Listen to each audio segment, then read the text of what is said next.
The transport ship broke through the clouds of Voroth Prime, and Elena Vasquez pressed her face against the window like a child seeing snow for the first time. Below her stretched the Galactic Military Academy, a massive complex of silver towers and training grounds that covered an area larger than most Earth cities. Thousands of beings from dozens of worlds trained here. They came as raw recruits and left as officers in the Galactic Defense Fleet. Elena was about to become the first human to walk through those gates. She was not impressive by galactic standards. At 5 feet 6 inches, she barely reached the chest of most species. Her brown skin and dark hair were unremarkable. She had no claws, no armored plates, no natural weapons of any kind. When the transport door opened and she stepped onto the landing platform, several alien cadets turned to look at her with expressions that ranged from curiosity to open disbelief. A Velish cadet, its blue crystalline body catching the light,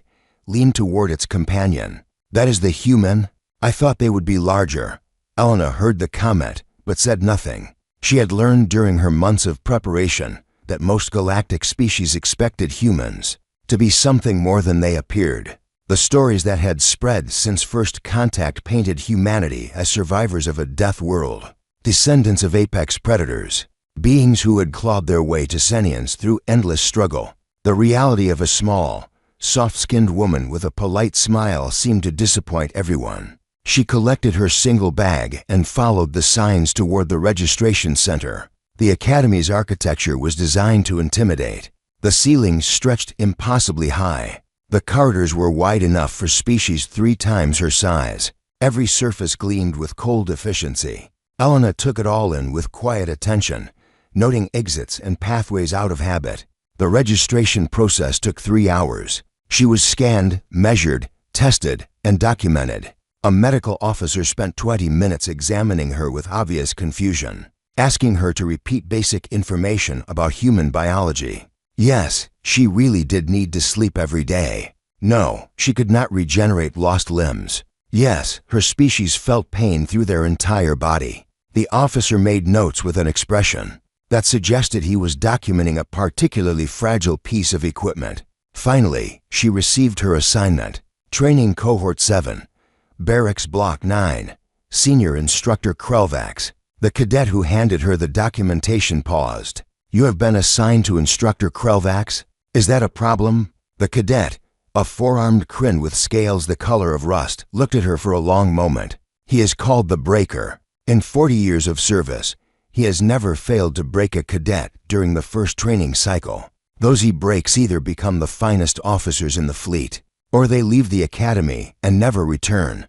Elena nodded slowly. "Thank you for telling me. I am not telling you to frighten you. I am telling you because you should prepare yourself." Krelvax believes that fear is the foundation of combat effectiveness. He finds the thing each cadet fears most, and he forces them to face it until they either master it or shatter. For most species, this is a known quantity. Our fears are documented. Our breaking points are understood. The Kryn paused. For humans, there is almost no data. You are too new to galactic society. He will see you as an opportunity. An opportunity for what? To learn how humans break. Elena thanked the cadet again and made her way to Barracks Block 9. The room she had been assigned was small but functional, designed for species that required sleep. She set down her bag, sat on the edge of the narrow bed, and allowed herself exactly 5 minutes to feel the weight of what she had taken on. She was alone. She was the first. Everything she did here would shape how the galaxy saw her entire species for generations to come. If she failed, humans might never be given another chance at the academy. If she succeeded, she would open doors that her people had been working toward since first contact. The 5 minutes ended. Elena stood up, straightened her uniform, and went to find her cohort. Training Cohort 7 consisted of 12 cadets from 8 different species. They were gathered in a common room when Elena arrived, and conversation stopped as she entered. She recognized a few species from her studies. The Velish cadet from the landing platform was there, along with the Kryn who had warned her about Krelvax. There was a massive Thornian covered in natural armor plates, a slender Ethrani with fur eyes and translucent skin, and several others she would need time to identify. They looked at her. She looked back. "I am Elena Vasquez," she said. "Human, Earth. I look forward to training with you." The silence stretched. Then the Thornian let out a rumbling sound that might have been a laugh. "A human," it said. "I thought the stories were exaggerated. You are even smaller than I expected. I get that a lot. I am Goroth. I was the smallest of my clutch, the weakest. I came to the academy because no one believed I could survive it. If I graduate, I will return home with honor no one can take from me." The Thornian tilted its massive head. "Why are you here, small human?" Elena considered the question. Because someone had to be first, before anyone could respond. The door at the far end of the room slammed open. Every cadet in the room straightened instinctively as Senior Instructor Krelvax entered. He was enormous. Even among the large species Elena had encountered, Krelvax stood out. He was Thornian like Goroth, but larger, older, and covered in scars that spoke of decades of combat and training. His eyes swept across the room with cold assessment, pausing briefly on each cadet before moving on. When his gaze reached Elena, it stopped. For a long moment, he simply looked at her. Elena held his stare without flinching, though her heart beat faster. "So," Krelvax said finally. "The human." "Yes, Senior Instructor." He moved closer. The ground seemed to shake slightly with each step. He stopped directly in front of her, close enough that she had to crane her neck back to meet his eyes. "I have trained cadets from 37 different species," he said. "I know what makes each of them strong. I know what makes them weak. I know exactly how to find the fear that lives inside them and drag it into the light." He leaned down, his scarred face filling her vision. "But humans are new. Your fears are not documented. Your breaking points are unknown. This is unacceptable." Elena said nothing. "You will help me correct this problem," Krelvax continued. "By the time I am finished with you, I will know exactly how to break a human. This knowledge will be added to the Academy's archives. Future human cadets will benefit from my research." His voice dropped lower. "Or you will wash out in the first cycle, and your species will be marked as unsuitable for military service. Either outcome is acceptable to me." He straightened and addressed the entire room. "Tomorrow, you begin your first evaluation. The Fear Chambers. Each of you will enter a simulation customized to exploit your species' deepest evolutionary terrors. You will face what you fear most. Those who break will be given one chance to recover and try again. Those who break twice will be removed from my cohort." The cadets stood in rigid silence. Elena could see several of them trembling. "I suggest you spend tonight preparing yourselves," Krelvax said. "Think about what frightens you. Accept that tomorrow you will experience it fully. The only question is whether you will emerge stronger or shattered." He turned and walked toward the door. Just before he left, he paused and looked back at Elena. "Human, what time should you report tomorrow?" Elena met his eyes. "Whatever time you require, Senior Instructor." Something flickered across his face. It might have been surprise. It might have been anticipation. "Oh, 600. Do not be late." He left. The room remained silent for a long moment. "He really does not like you," the Kryn said quietly. Elena shook her head. "No, he does not know me yet. That is different." She looked around at her fellow cadets, seeing the fear in their eyes, the tension in their bodies. "Has anyone eaten?" I think better with food." The question seemed to break some of the tension. A few cadets laughed nervously. Goroth made that rumbling sound again. "The human wants food before she faces the breaker," he said. "I think I am beginning to like you, Elena Vasquez." They went to find the dining hall together. 12 cadets from 8 worlds, none of them knowing what tomorrow would bring. Elena ate her meal slowly, memorizing the layout of the academy, noting which cadets seemed likely to become allies and which would be rivals. And beneath it all, in the quiet part of her mind where she kept the things she did not show others, she wondered what Krelvax would find when he went looking for her fears. She had so many to choose from. The fear chambers were located in the deepest level of the academy, far below the surface of Voroth Prime. Elena and her cohort rode a lift down for nearly 10 minutes, descending through layers of rock and reinforced metal. No one spoke. The air grew colder the deeper they went. The chamber complex was a long corridor lined with identical doors. Each door led to a private simulation room where cadets would face their customized nightmares.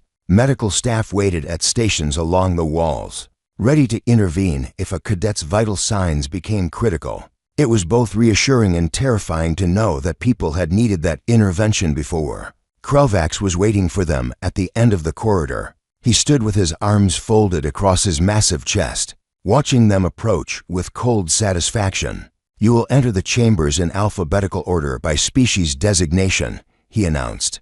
"The simulation will run until you either complete it or break. Breaking is defined as complete psychological collapse, loss of coherent thought, inability to continue functioning." His eyes swept across them. "Most cadets break within 2 hours. The current record for endurance is 4 hours and 17 minutes, held by a Thornian who later became Fleet Admiral. I do not expect any of you to approach that record."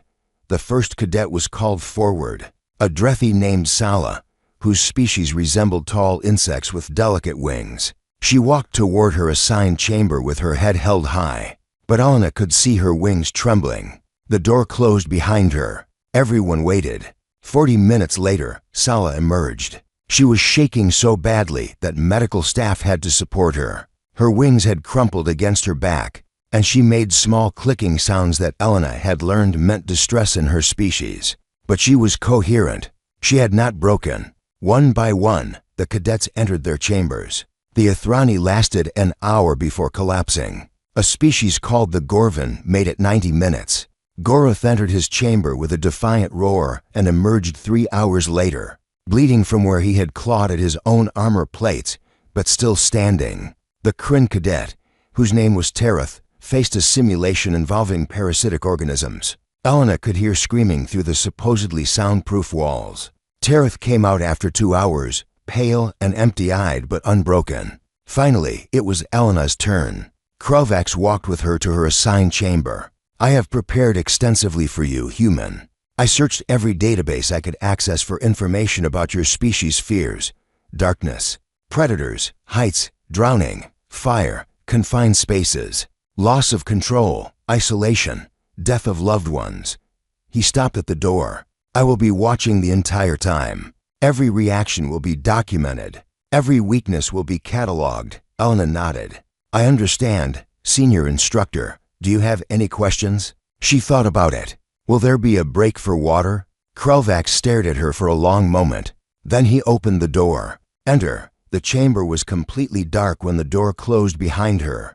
Elena stood still, letting her eyes adjust, though she knew there was nothing to see. The darkness was absolute, the kind that pressed against your eyes and made you doubt whether they were even open. She waited. The first fear came as sound, a growling, somewhere in the darkness, low and hungry. Her heart rate increased automatically, her body responding to millions of years of evolution that associated that sound with danger. She turned toward it, tracking the movement by sound alone. The predator attacked from behind. The simulation was incredibly realistic. She felt impact, felt claws rake across her back, felt pain that her brain interpreted as real even though no physical harm was occurring. She went down, rolled, came up in a defensive crouch. The darkness made it impossible to see what was hunting her. More growls, multiple predators now, circling.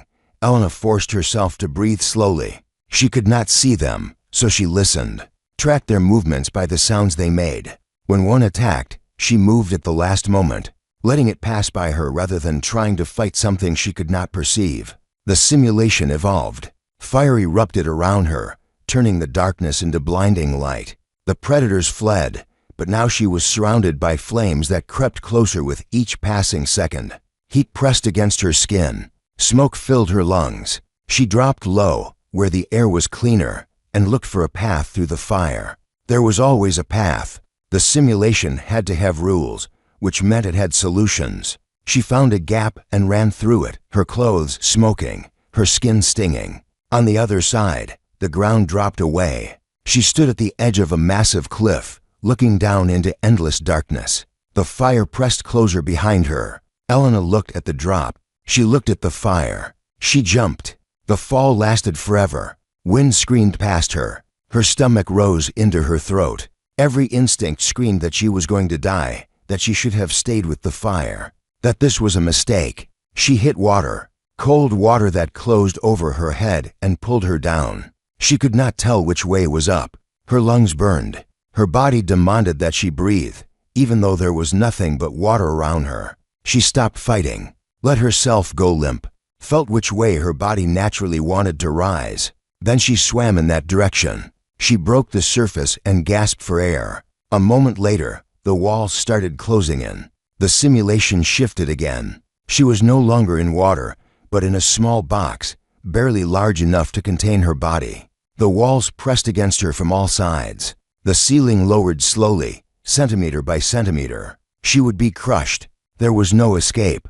Elena controlled her breathing, counted her heartbeats. The walls touched her shoulders, her hips. The ceiling pressed against the top of her head. She waited. The walls stopped moving. She was not dead. This was a simulation. The goal was to make her break, not to actually kill her. As long as she remained functional, the simulation would continue. As long as she kept thinking, kept breathing, kept refusing to collapse, she would survive. The box vanished. She stood in a familiar room, her childhood bedroom on Earth. Her mother sat on the bed, looking at her with sad eyes. "Elena," her mother said, "I'm so disappointed in you. This was different. This was not primal fear. This was personal." Elena felt something twist in her chest. "You left us," her mother continued. "You went so far away. And now you're going to fail. Everyone will know. Everyone will see that you weren't good enough." Elena's eyes burned. "This isn't real, isn't it? Everything you fear is real. This is what you carry inside you. The fear that you're not enough, that you never were." More figures appeared. Her father, her sister, friends from her past, teachers and mentors. They surrounded her, and their voices blended together into a chorus of disappointment and rejection. "You were never special. You were just desperate. Did you really think you could represent all of humanity? They're going to send you home in disgrace. We'll have to pretend we don't know you." Elena sank to her knees. Tears ran down her face. She wanted it to stop. She wanted to cover her ears and curl up and disappear. But she did not break. She knelt there, crying, surrounded by the voices of everyone she had ever wanted to make proud. And she endured. The tears were real. The pain was real. But she did not lose the ability to think. She did not become incoherent. She did not stop functioning. Outside the chamber, Krelvax watched the monitors with growing disbelief. The human stress indicators were extreme. Her emotional response was off the scale. By every measurement, she should have broken hours ago.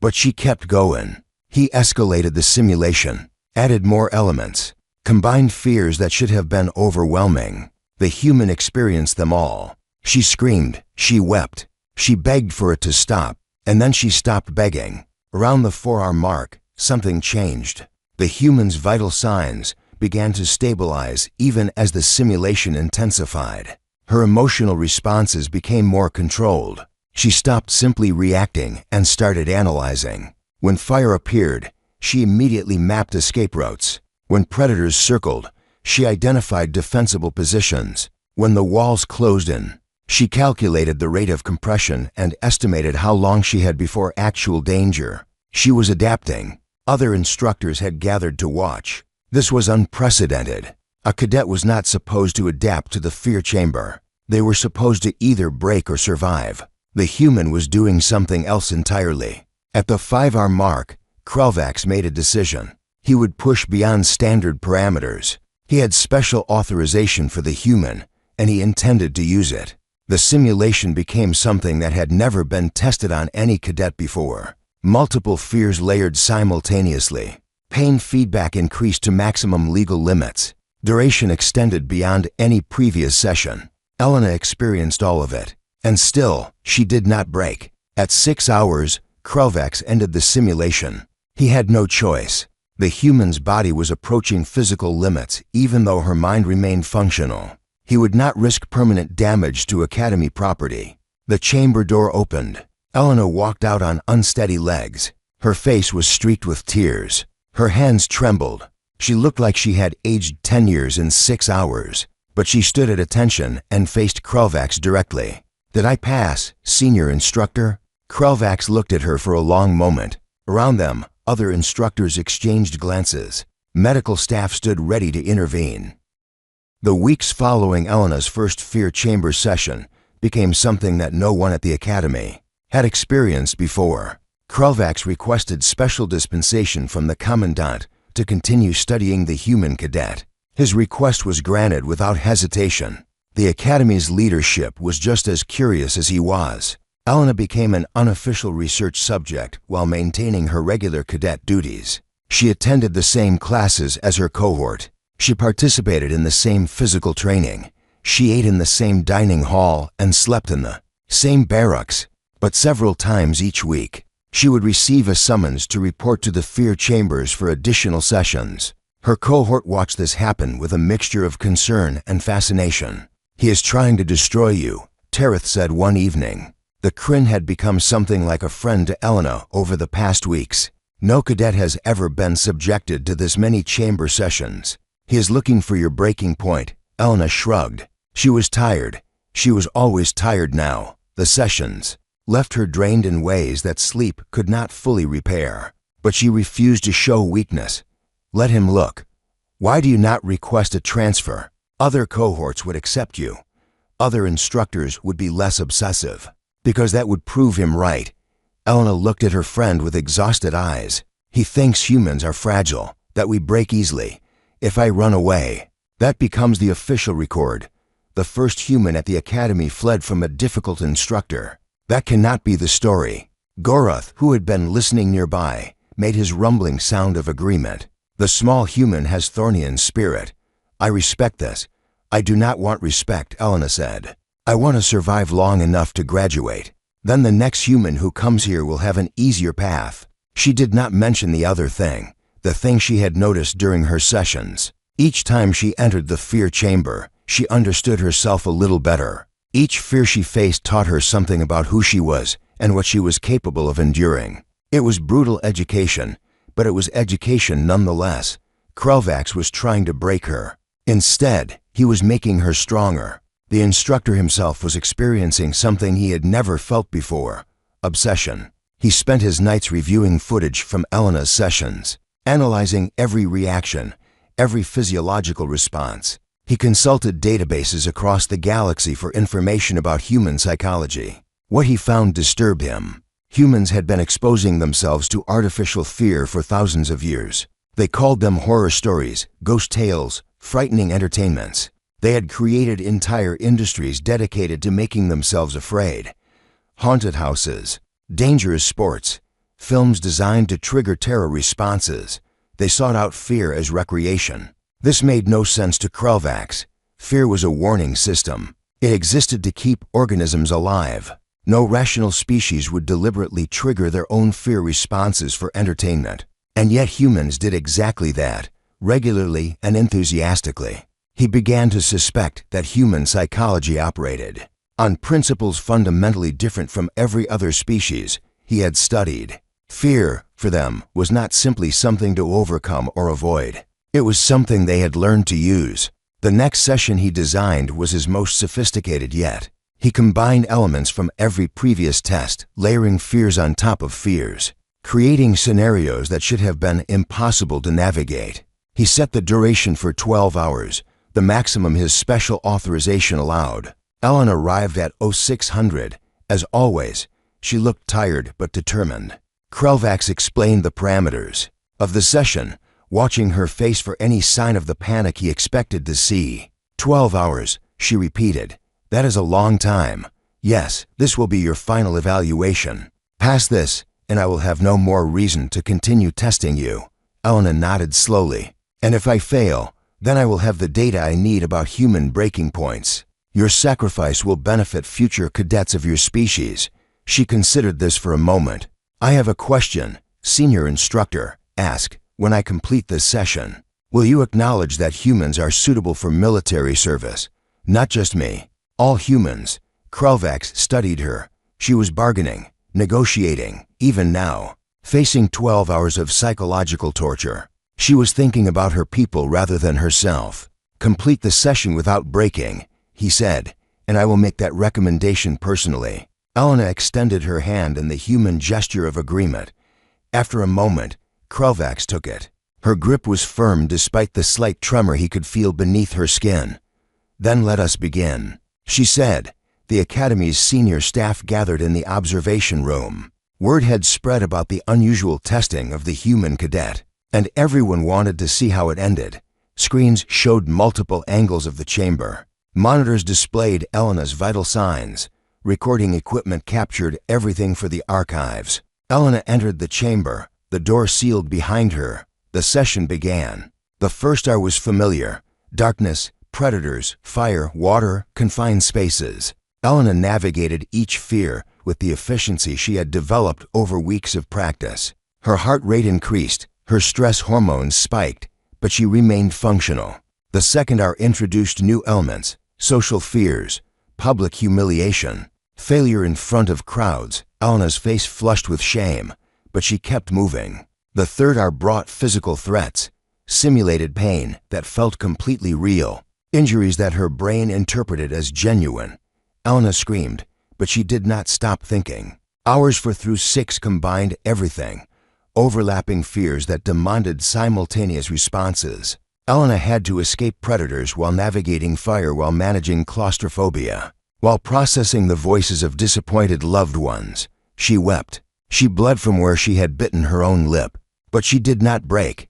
In the observation room, the watchers had grown quiet. Some had stopped pretending to be professional and were simply staring at the screens with open amazement. "How is she doing this?" one instructor whispered. Krelvax did not answer. He was focused entirely on the monitors, watching for the moment when the human would finally collapse. R7, R8. Elena's body was reaching its limits. She had not eaten or drunk anything. Her muscles were failing. Her mind was foggy with exhaustion, and yet she continued. Then, in the 8th hour, something changed. Elena stopped merely surviving the fears. She stopped treating them as obstacles to navigate. Instead, she began studying them, analyzing them, taking them apart. When a new threat appeared, she did not simply react. She observed. She noted the patterns. She predicted what would come next and positioned herself accordingly. She was treating the fear chamber like a puzzle, like a game. Krelvax leaned forward. "What is she doing?" On the screen, Elena had cornered one of the simulated predators. Instead of fleeing from it, she was examining it, testing its responses, learning how the simulation had programmed it to behave. Then she smiled. It was not a happy smile. It was the smile of someone who had found the solution to a problem that had tormented them. The smile of a predator who had finally understood its prey. For the remaining hours, Elena did not simply survive the fear chamber. She hunted through it. She identified the algorithms that generated threats and exploited their weaknesses. She found the boundaries of the simulation and pressed against them. She stopped being a victim of her fears and became something else entirely. The footage from those final hours would later be classified at the highest levels, not because Elena failed, but because of what she demonstrated. A human being, exhausted, beyond measure, afraid beyond description, had somehow found a way to enjoy the challenge of facing her own nightmares. At R12, the simulation ended.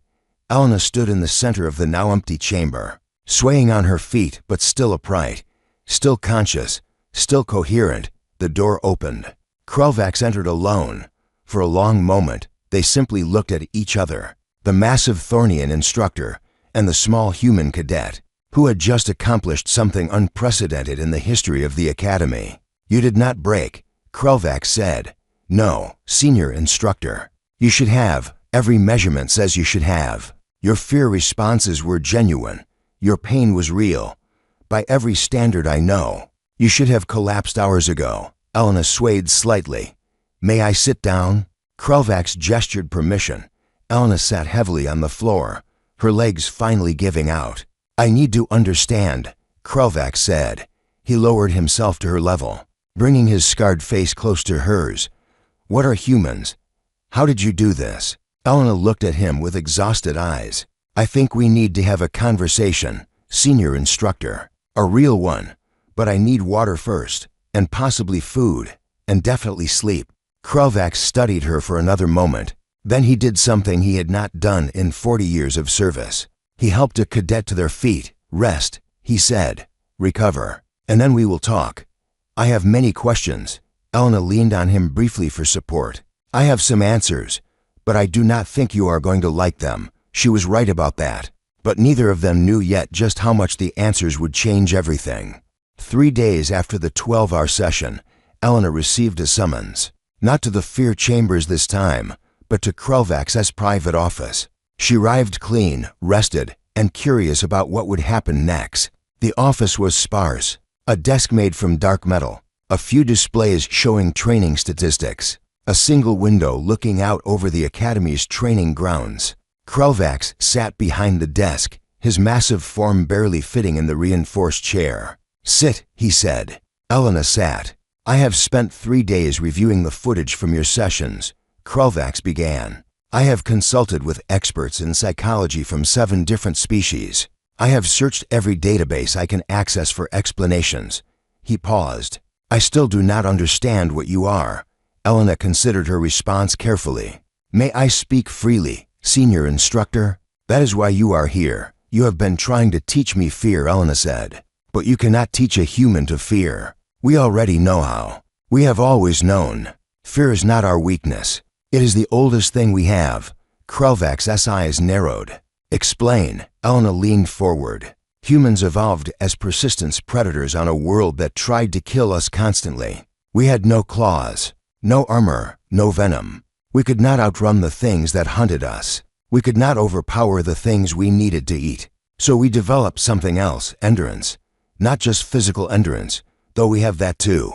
Psychological endurance. She stood and walked to the window, looking out at the training grounds below. Our ancestors did not survive by avoiding fear. They survived by learning to function while afraid. A human who froze when facing a predator died. A human who could think through their fear, plan through their fear, act through their fear, survived to have children. Over 100,000 years, we bred for the ability to coexist with terror. Krelvax processed this. You are saying fear does not impair human function. No. Fear absolutely impairs human function. We experience it fully. Our hearts race. Our hands shake. Our minds scream at us to run. Elena turned back to face him. But we learn to override it, to keep thinking even when every instinct tells us to stop. Fear for us is not a breaking point. It is a starting point. It is the place where we begin to really think.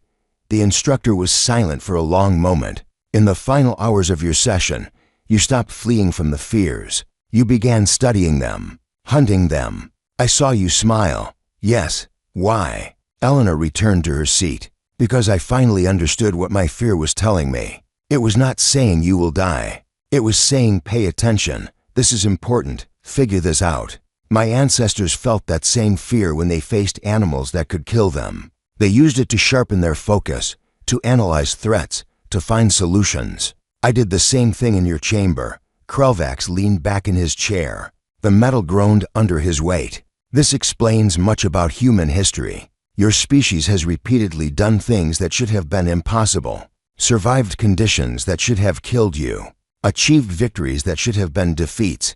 We have a saying, Elena said. Humans are at their best when things are at their worst. When there is no hope, we find hope. When there is no path forward, we make one. Not because we are not afraid, because being afraid is where we live. We are comfortable there in ways other species cannot understand. Comfortable with fear. Krelvax spoke the words as if testing them. This is deeply disturbing. I know. You have told me something else as well. The instructor's voice grew quieter. You have told me that my entire methodology for training humans is useless. Fear-based conditioning will not work on your species. It might actually make you stronger. Elena nodded. I believe that is correct. Then how should humans be trained? I do not know. I am just a cadet. She paused. But I know that my people become the best versions of themselves when we have something to protect. Give a human something to love, something to defend, and we will walk through fire to preserve it. That is the heart of what we are. Not survivors of fear. Protectors despite fear. Krelvax sat with this information for a long time. Elena waited. Finally, he spoke. I have been an instructor for 40 years. I have trained thousands of cadets. I thought I understood how minds work under pressure, how beings break and how they endure. He met her eyes. You have shown me that I know nothing about your species. And if I know nothing about you, then neither does anyone else in the galaxy. Is that a problem? It is a significant concern. He stood and walked to the window. The psychological warfare tactics used by the Galactic Defense Fleet are based on universal principles of fear response, terror campaigns, intimidation strategies, breaking enemy morale through carefully applied psychological pressure. If humans are immune to these methods, he trailed off. Elena understood what he was not saying. You are wondering what would happen if humans ever became enemies instead of allies. Yes, I cannot speak for my species, but I can tell you what I believe. She stood and joined him at the window. Humans do not want to be your enemies. We have spent our entire existence fighting for survival. Now that we have found others in the galaxy, we want to belong, to build something together. We would rather protect than destroy. Pretty words. But history across every species shows that intentions change. Allies become enemies. Peace becomes war. Then let us make sure that never happens. Elena looked up at him. Train more humans. Let us prove ourselves. Let us show what we can do when we work alongside other species instead of against them. I think you will find that humans with something to believe in are the most loyal allies. You could ask for. Krelvax was quiet for a moment. Then he made a sound that might have been a laugh. You are negotiating with me again, using logic and emotion together, appealing to both my professional concerns and my personal instincts. Is it working? Perhaps. He turned from the window. I will make the recommendation I promised. Humans are suitable for military service, but I will add a personal note to my report. I will recommend that humans never be placed in positions where they might become adversaries to the Alliance. The risk is too great. Elena nodded. That seems fair. One more thing. Krelvax moved to his desk and picked up a data chip. This contains all footage from your sessions. Every test. Every hour. It has been classified at the highest level by order of the Commandant. Classified. Why? Because of what you showed us in the final hours of your last session. You did not just survive fear. You mastered it. You turned it into a tool. And when you smiled, he paused. When you smiled, you showed us that a human in the grip of terror is not a victim. They are a predator who has finally found worthy prey. Elena felt a chill run down her spine. I did not think of it that way. No, you would not. It is natural to you. But to everyone who watched that footage, it was deeply unsettling. The decision was made to bury the recording rather than risk what might happen. If it became widely known, what might happen? Krelvax set down the chip. Fear. Panic. A galaxy full of species suddenly realizing that the soft, small, fragile humans they have been patronizing are something else entirely. Something they have no defenses against. He looked at her with an expression she could not read. You are the first human at this academy. You will not be the last. But the others who come after you will not face what you faced. They will be trained according to methods developed specifically for your species. And the footage from your sessions will remain buried forever. Elena thought about this. I understand, do you? I am telling you that what you accomplished here will be erased. No record will exist of what you did. You will receive no recognition. I did not come here for recognition. I came here to open a door. If the door is now open, that is enough. Krelvax studied her for a long moment. You are a remarkable being, Elena Vasquez. I began this process trying to find your breaking point. Instead, I found something I did not expect.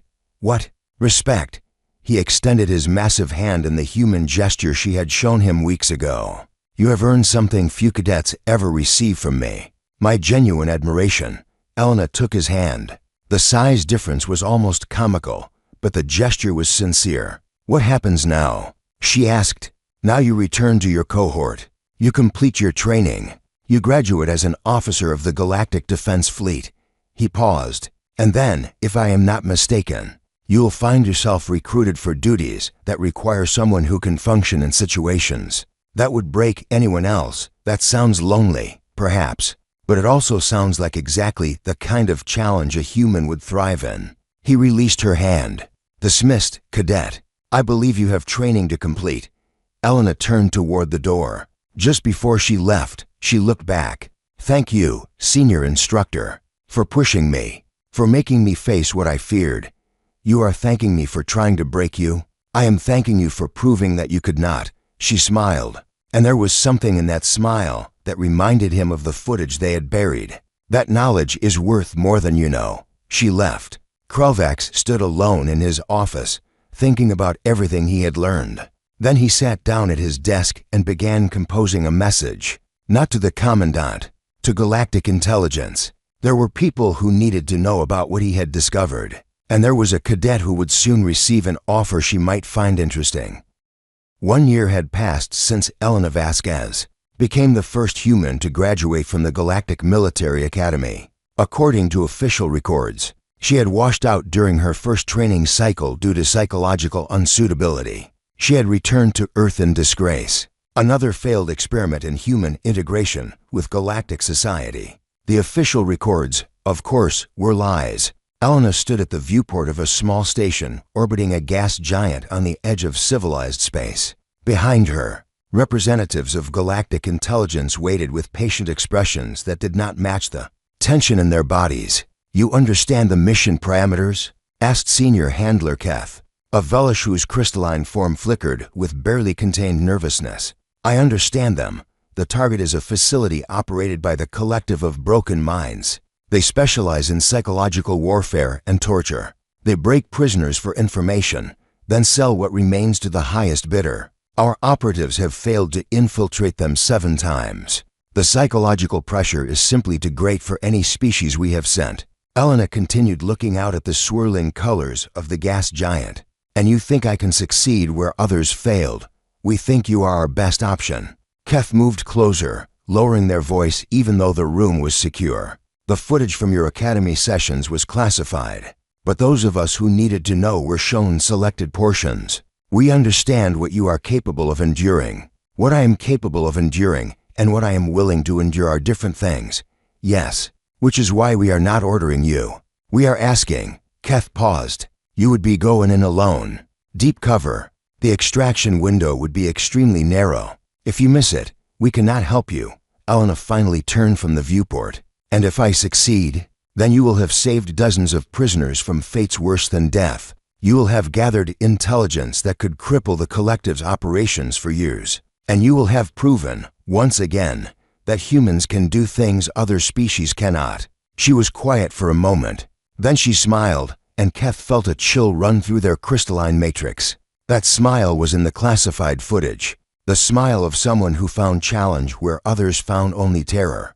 "I will need entertainment media from Earth," Elena said. "Books, films, games, something to occupy my mind during the difficult parts." Keth blinked. "Entertainment media. For a deep cover infiltration of a psychological torture facility. Yes, my people have been training for situations like this. Since we first learned to tell stories around fires. We just did not know it at the time." Elena walked past them toward the door. "Prepare the mission package. I will leave within the week, far across the galaxy, on Voroth Prime." Krelvax stood before a small group of cadets in a secure training facility. These were not regular academy students. They were a hand-picked selection from 12 different species, chosen for a program that did not officially exist. "You have been selected for specialized training," Krelvax told them. "What I will teach you goes against everything you have been taught about fear. You will learn to function within it rather than despite it. You will learn to use it as fuel rather than viewing it as an obstacle." A young Thornian raised their hand. "Senior Instructor, this sounds like what human operatives are rumored to do. But we are not human. No, you are not. Which is why this training will be difficult in ways you cannot imagine. Humans develop these capabilities over to 100,000 years of evolution. You will attempt to learn them in 2 years." Krelvax paused. "Some of you will fail. Some of you may be permanently damaged. But those who succeed will become something new. Something the galaxy has never seen. Why are you teaching us this?" Another cadet asked. "If humans can already do it naturally, why train other species?" Krelvax thought about Elena Vasquez, about the footage that had been buried, about the reports that crossed his desk from galactic intelligence, coded documents describing impossible missions completed by human operatives who functioned in conditions that drove every other species mad.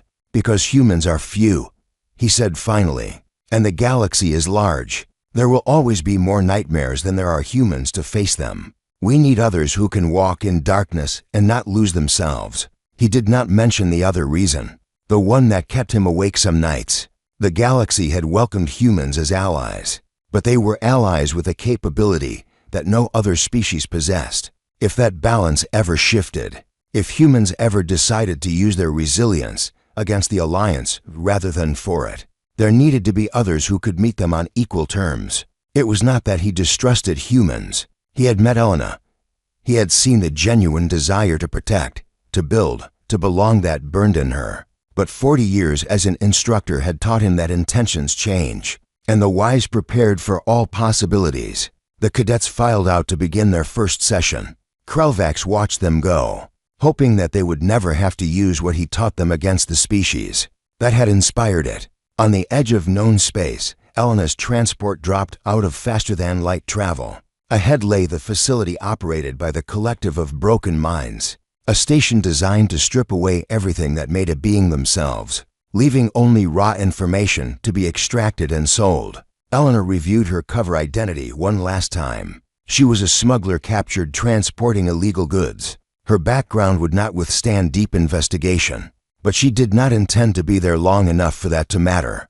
Get in, locate the prisoners, transmit coordinates for the extraction team. Get out, simple, except for the part where she would have to endure whatever the Collective did to new rivals. Without revealing her true nature, the station grew larger in the viewport. Elena felt the familiar quickening of her heartbeat, the slight tremor in her hands, fear. Her old companion, the friend who had walked beside her species since before they were human. Hello again, she whispered. She thought about her ancestors, the ones who had faced predators with nothing but sticks and determination, the ones who had crossed oceans in wooden boats, not knowing if they would find land on the other side, the ones who had looked up at the stars and decided, against all reason, that they would find a way to reach them. Those ancestors had been afraid, every single one of them. But they had done what needed to be done anyway, because that was what humans did. They felt the fear, acknowledged it, and then used it to sharpen their focus and steel their resolve. The transport docked. Elena stood, straightened her worn smuggler's clothes, and prepared to walk into the nightmare. She was still smiling. Behind her, secure in a hidden compartment, a small data unit contained thousands of hours of Earth entertainment, horror movies, thriller novels, survival games, the collected wisdom of a species that had spent its entire existence learning to face what scared them and emerge stronger. The Collective of Broken Minds thought they understood fear. They thought they could use it to destroy anyone. They had never met a human. And when Elena Vasquez walked out of their facility 3 weeks later, leading 17 rescued prisoners to the extraction point, they understood something that Krelvax had learned the hard way. Fear was not humanity's weakness. It was their oldest friend, and they had learned, long ago, how to make it work for them. The Academy had buried the footage of what Elena could do, but they could not bury the truth. Humans were not afraid of fear. They were its masters,